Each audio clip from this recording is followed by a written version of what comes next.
Natalie sipped her coffee like it wasn't the end of something. They sat across from each other in the tiny corner cafe, the one she always chose when she had something difficult to say. Natural light filtered through the large windows, casting soft patterns on the polished wood table between them. It was her idea to meet here. It always was. She claimed she liked the neutrality of the space, the calm energy that made hard conversations feel lighter. What she really meant was that it felt safer. She paused, fingers tightening around the warm ceramic of her cup. Her eyes flickered up to meet his, only for a second before retreating. I just need time to figure myself out. Jordan didn't flinch. He didn't shift in his seat, furrow his brow, or ask what that meant. He didn't demand a timeline or beg for clarity. He didn't bargain for commitment or protest. He simply listened. Natalie mistook his silence for patience, a kind of quiet, loving understanding she had once thought she had trained into him. She rushed to soften the blow, filling the stillness between them. I'm not saying this is over, she added quickly, misreading the way he held himself so still. I need space, Just a little space to breathe. To think. Jordan nodded once. Calm. Steady. Not cold, but unmistakable. He looked at her like a man who understood exactly what she wasn't saying. Space wasn't a pause. It was a polite goodbye she didn't have the courage to say aloud. He had seen this before, maybe not from her, but from others. The slow fade. The emotional hedging. The safety net she thought she was clever enough to keep in place while she figured things out. But Jordan West wasn't the kind of man who stayed tethered to someone who couldn't make up their mind. She waited for him to say something, anything. Reassurance. Disappointment. A plea. All he gave her was a quiet sip of his espresso. Then, without hesitation, he stood, pulled a 20 from his wallet, and placed it on the table. His eyes met hers one last time. You'll have all the space you want, he said evenly. Natalie blinked. Wait, so what does that mean? But he was already slipping on his coat, already walking away, already gone. He left the cafe without a backward glance. She sat there for a moment, confused. Then she comforted herself with the idea that he just needed time to process.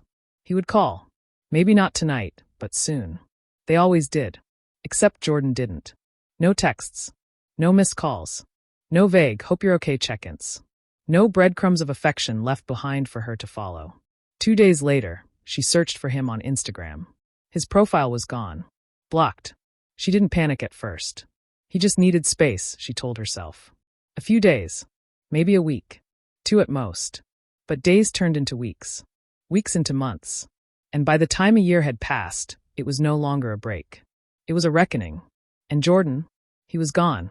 The silence wasn't loud. It was complete.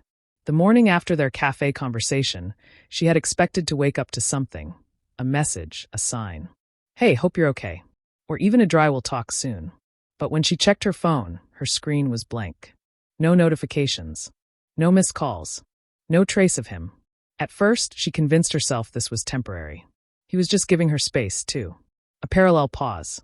He had always been emotionally intelligent like that. Quiet strength wrapped in deliberate decisions. But then one day became 2. Then 5. Then a full week. And slowly, a knot started forming in her stomach. Small at first.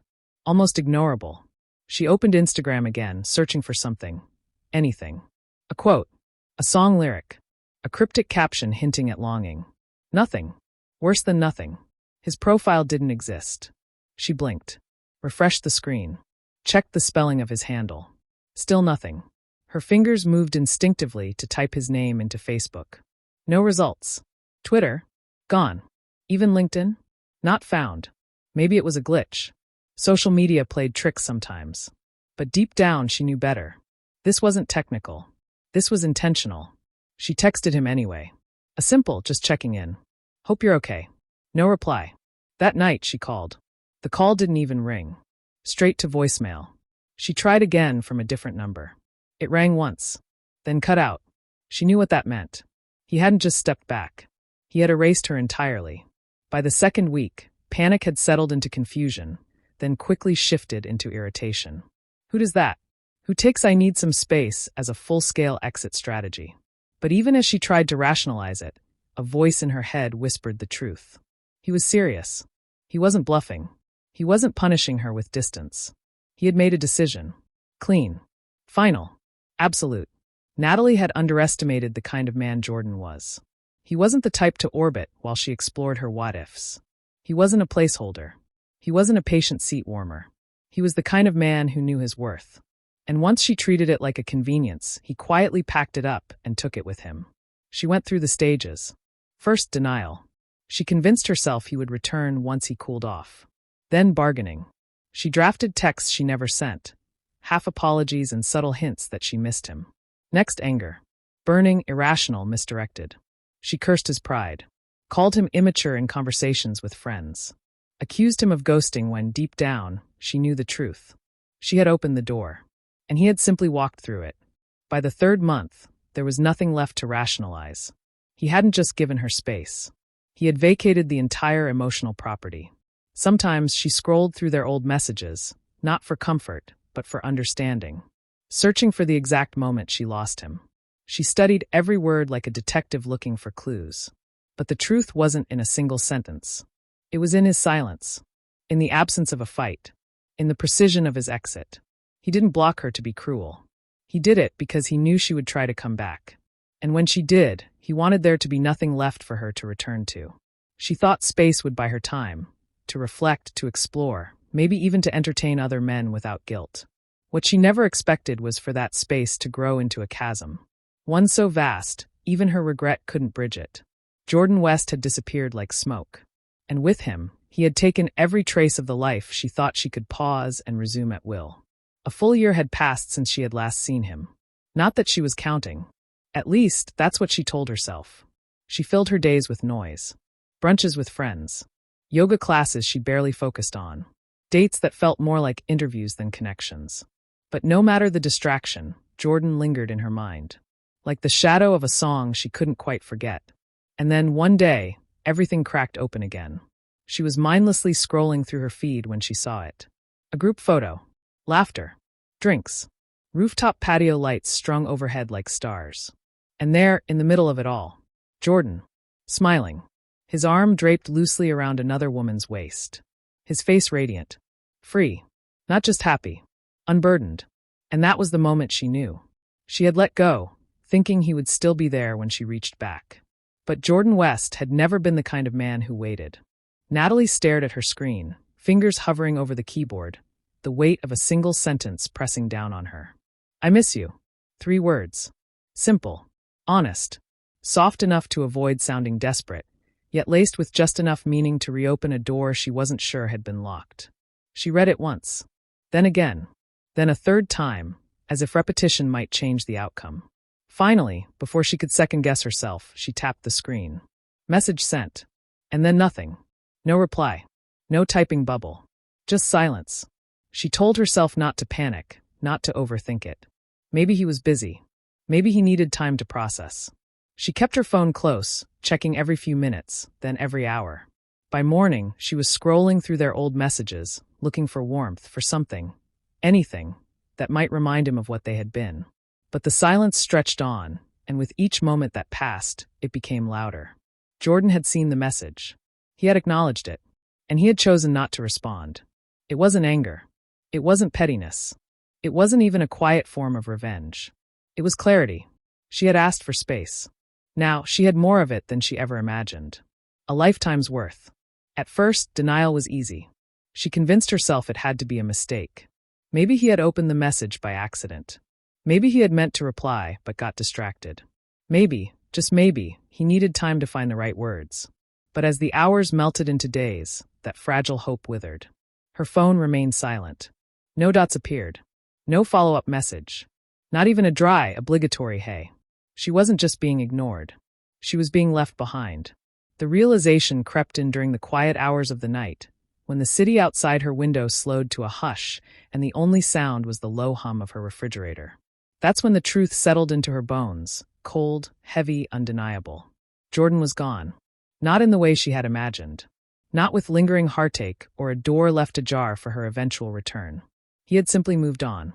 Natalie had built her world on the assumption that people always left room for second chances. That no matter how far she pulled away, they'd still be there when she turned around. She believed that space was temporary, a pause button she could press and release when she was ready. But Jordan, he wasn't like the others. He hadn't waited. He hadn't begged. He had listened to her words, and he had taken them to heart. And now, she was the one left standing in the emptiness she had asked for. Days passed in a blur of distractions. Brunches with friends.